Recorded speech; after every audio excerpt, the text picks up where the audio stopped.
Hey guys, welcome back to what we at Redemption Church call Faith in Action, an online midweek service where we'll be exploring vocational ministry in the 21st century.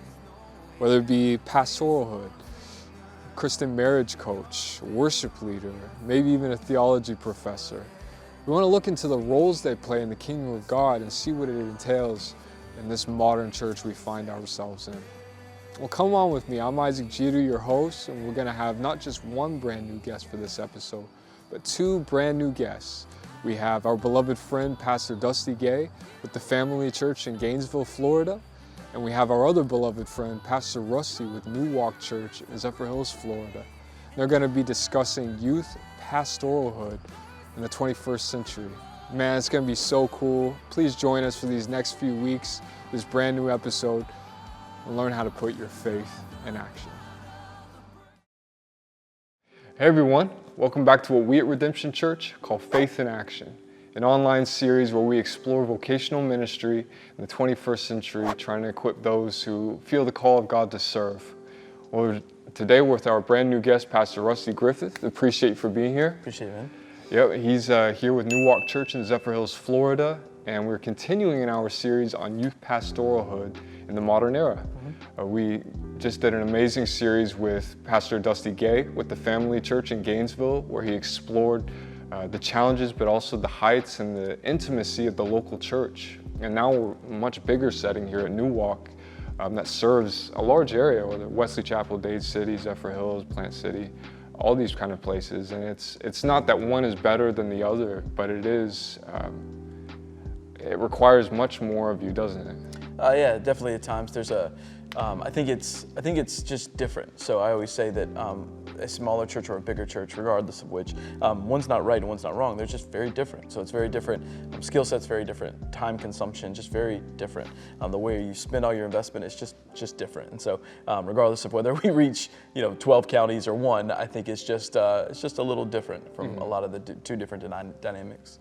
Yeah, when we met for coffee a few weeks ago to prepare. That was something I really valued, treasured, because there's this stigma, that like big church versus small church thing, but I really liked how you explained it was different. Yeah. But I do want to share some of the credentials so you guys know that we have a great guest today. Just to share his experience, where he got his education from. He studied and got a bachelor's of art, a dual major in biblical studies and preaching from Point University. He's been with youth and student ministry for 13 years. That's great. It's long. Very, very, very long.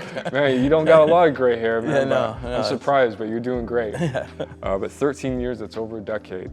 Good on you, man. He was, for those years, at Bethel Baptist Church in Milner, Georgia.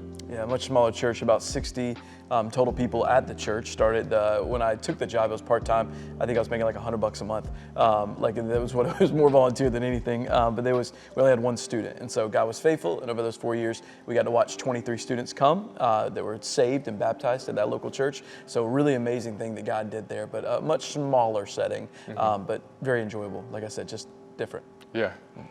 And then he served another 5 at Mountain View Baptist Church in Thomaston, Georgia. Yeah, it's just right down the road. So from where I was in Georgia, so about 15, 20 minutes. That was my first full-time ministry job. That church is a little larger, about 600 to 700 adults or so. The youth ministry was probably existing in about the 70 range when we got there. And so God was faithful again. And I think one of the last Wednesdays we were there, we got to see 120 students that were in the building. And so there was a lot of growth. It was really cool to watch, and just the people that were able to give their life to Christ, and just God did an amazing work there as well. So it's an amazing 5 years. Sweet. And then now the last 4, you've been at New Walk in Zephyr Hills. Yeah. I mean, geographically, even it's much different. Oh, very much so, very much so. And COVID came, so these 4 years have felt like either the longest 4 years of my life or the shortest 4 years of my life as well. You know what I mean? And so it's been a whole lot in the midst of it. Nothing bad, just different. You know what I mean? Oh yeah, a lot of challenges, a lot of things that you have to. Like anyone. Yeah. This could make or break us. Yeah. As a community. Yeah. And then finally, so you guys know he's a family man and knows how to speak to the children. He's been married with his lovely wife for 7 years. Yep. Awesome, congratulations. Thank you. And then he has 2 children, Judah and Izzy, both 3 and 4. So young children, but someday they'll be youth. Yep. So that's exciting. Yeah, it's crazy, man. Like just like moving to Florida already was wild. You know what I mean? Like it was just kind of a wild thing. But then Judah was 6 or 7 months, so he was born in August, so about 6 months old when we got here. And so just trying to like figure out how do you manage your time, you know, with kids, and how to manage like first coming to a new place, and then COVID happens, and so. Even though like we shut down, but we didn't shut down. Like we were still running. I may have spent more time then than I even do now. And so like trying to manage like being a father, a husband, like managing COVID, you know, the best you can, like while you're trying to minister, and then you know learning a new place and everything else. It's an interesting start to this whole thing. So. Oh yeah, if you've been here 4 years and your kids are 3 and 4, yeah, that's a lot to handle. Yeah, yep. But thank you again for being on the show. Buddy. Yeah. I definitely want to dig a little bit deeper. We briefly mentioned your experience with the 60 member church and going to 600 to 700. Yep. I want to explore that a little bit more. So tell us a little bit about your backstory in youth and other ministries. Yeah. So my major was in preaching, and I always thought I'd be a lead pastor. So I graduated college at 22, about to be 23, and I really just thought I was going to be a senior or lead pastor, depending on what definition you want to go with. But but a lot of people weren't hiring 22 or 23-year-old lead pastors. They just weren't. And so I didn't really know what to do, to be honest. And so I started working at a local construction company, and I fell in love with that. Like I loved working there. And then I never wanted to do youth ministry. Like I just didn't think I was called for it. I didn't think I was cut out for it, to be honest. And my old pastor, when I was a kid, called me and said, "Hey, Rusty, listen, man, I'm about to retire." He was 70 years old at the time. He said, "I want you to come work for me for just a couple years, be the youth pastor, kind of get the lay of the land, love the church, and then you could probably take over for me after I retire." And I was like, okay, bet. 25 years old. I have no, like, you're gonna hear this a lot in this interview, but I had no aspirations of coming to a church New Walk size. Like, I did not wake up one day and go, hey, I want to be at a mega church or a big church. I had no aspirations of that. Like, I just wanted to serve God, and I kind of just wanted to be a lead pastor, and I didn't really know. I'd always existed in smaller churches, so went there. No youth group whatsoever, just one kid, a son of one of the ladies that were there. And it was just an amazing time, 4 years of kind of learning what it looked like to start a youth ministry, I made a ton of mistakes. I still make a ton of mistakes, but I made a ton of mistakes on like even professionalism. Like when you have a smaller group of people, one thing I would say to smaller churches, and I'm sure we'll get there, but like treat it like you would if you were at a bigger church. Like the students that are there deserve your best. And there were probably times at 22, 23 where I did not do a good job of that, to be honest. Like showed up, and I was part-time, so I was working construction until 3 o'clock, and then I would drive an hour and a half and then get in a van, pick up 15 kids, come back to the church. And so like they were just getting like leftovers basically.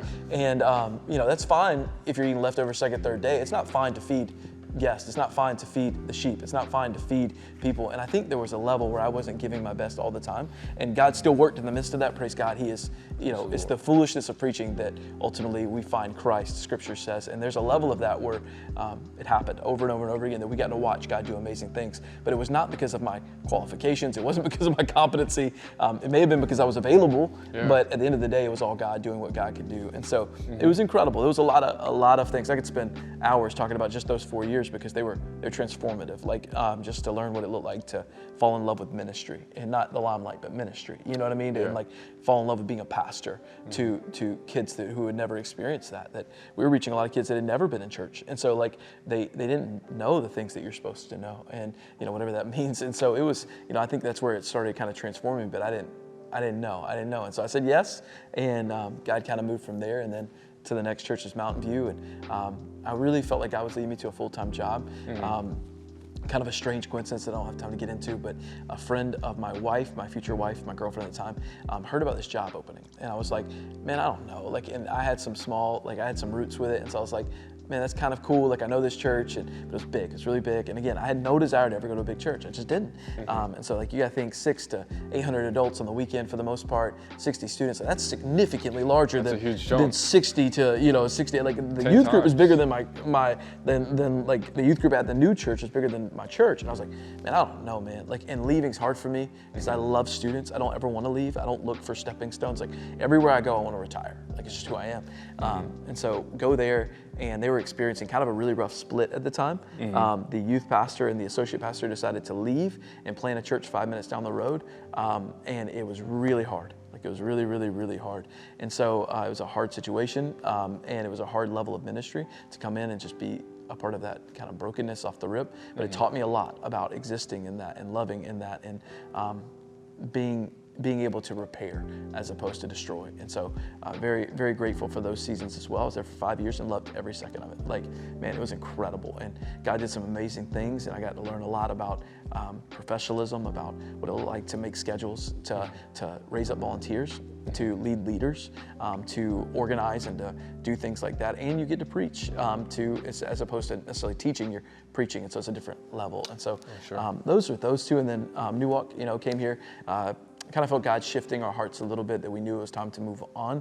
My wife's family lives about an hour and a half from here, hour and 10 minutes or so. So I think that might be why we started looking at Florida. I always said I wouldn't come to Florida. Like, I had no desire to ever come to Florida. Thought I was going west. Had no desire to go to Florida.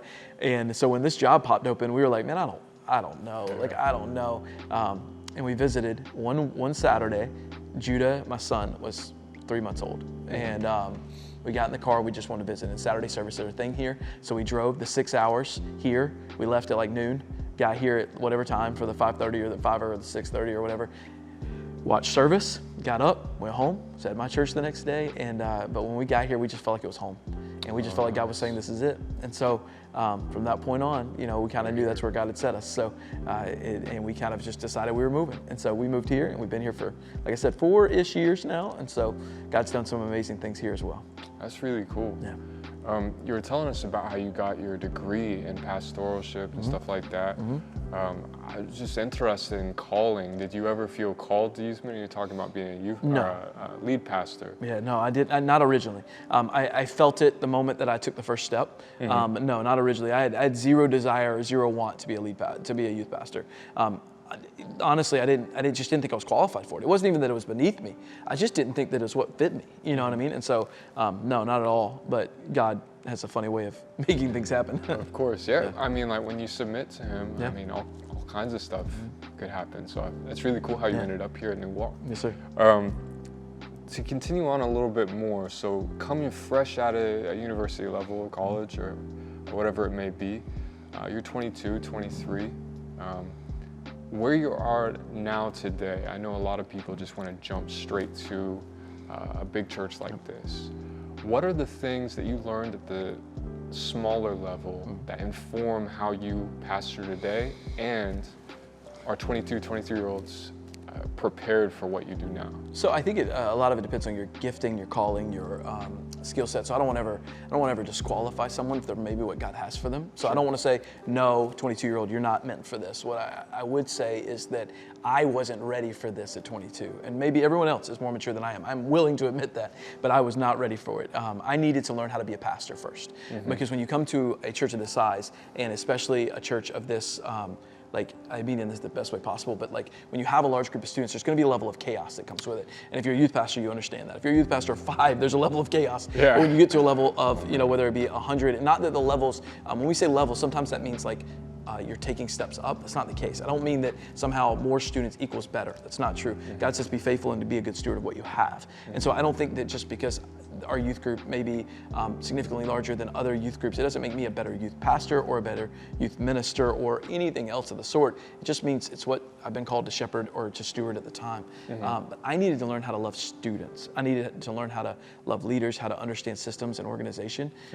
Because if you come to a place like this and you don't, you're not going to do well, and it's not going to be enjoyable. You know what I mean? And so it's just a level of organization that it takes at this church that you're expected to kind of maintain. And at a smaller church, you can get away with things. You can show up a little unprepared at times. You can play some games that might cause ripple effects here. You can say things that no one's going to really care about. Not that you're trying to be a bad steward, but like you're just a little more loose and free. But when you come to a church, it seems like sometimes the stakes feel higher, even if they're not. And I don't mean it that way, but you just have to be a little more prepared. And so I definitely wasn't ready at 22. I don't think often I'm ready at 35, but you know what I mean? So it's definitely a little more, I would tell everybody to not tread carefully or tread lightly, but just don't skip steps. Like all of those things were transformative for me. Like every single place, every single location was transformative. It was important. And if I tried to skip a step, then I wouldn't be prepared and ready for the season God had for me. So. That's one of my favorite quotes when I first the Lord first saved me, I was watching a lot of TD Jakes stuff, and I just remember him yelling, "Don't skip the steps." Yep. The steps, the steps, the steps. Touch 3 people and say, the steps, the steps, the steps. But here now that you're at, for lack of a better term, a more regional church instead of serving the community, within walking distance of the building, how are you still able to be in the lives of students? Are you able to go to sporting events? Say if you have 5-10 students on Zephyr Hills High School football team. Do you serve in the local middle school and high schools? Yeah, a little. So the truth is for us, you kind of try to exist where you're planted, because we reach students. So at this particular church, we reach students from Plant City, from Dade City, from Zephyr Hills, from New Tampa, to Land O'Lakes, Lutz at times. Wow. And that's pretty much the extent of it. It's about 35-ish minutes. We had kids driving from Brooksville.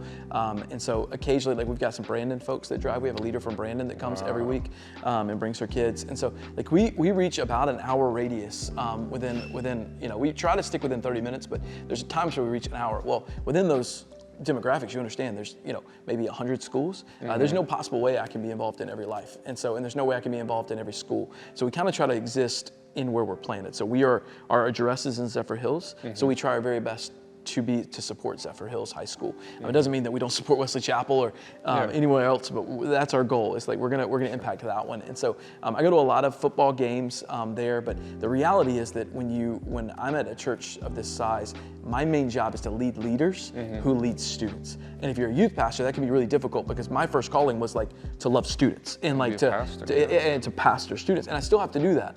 But sadly, most of my time is spent, and I say sadly, but like it's kind of a culture shift where you go, okay, I've got to see what creates the most impact, and ultimately how I can be a best steward of my time and the resources I have. Because if I try to pastor 100 different students or 200 different students or whatever the case may be, they're only going to get a small portion of who I am. But if I can lead 5 leaders who can each lead 5 leaders, then we're at, absolute incredible gain. You're at 30 right there. And then if they can lead 5 more, and you can keep going that way, then maybe you're at 150 leaders. And if they can lead students, then you see the tremendous impact of not just numerical growth, because I think that's often the thought is that big churches only care about numerical growth. No, we deeply care about spiritual growth, or at least here we do. And so me leading leaders is the best way to get spiritual growth. I think we can get numbers without having those leaders. If I had just invested in the lives of students and I threw big parties, I think students would come, but we're not going to be a good steward of their spiritual growth. The way we see students grow spiritually is by me leading leaders. And so I get to invest in a select group of students. We call them owners here, but it's our student leadership team or our youth leadership team. And so if they want to be involved in like a leadership track, a leadership growth to kind of take next steps spiritually, they join that. It's on Saturday nights from 8 to 10 p.m. every single Saturday night. This past week we had about 35 or 40 students show up, which is just outrageous to me. That on a Saturday night you have 35 students show up just to kind of be invested in on another time. They also serve on the weekend, so they'll be serving in the cafe or kids ministry or everywhere else. But I get to be in their lives a little deeper. But as far as the average Joe, I don't get to pastor them maybe like I deeply desire to, because my role has changed a little, and I'm more of a pastor to the leaders who are then basically pastors to the students, and that's our job, is to equip them to lead others and to make disciples. Yeah, that's what we say at our church, but great. Yes, sir.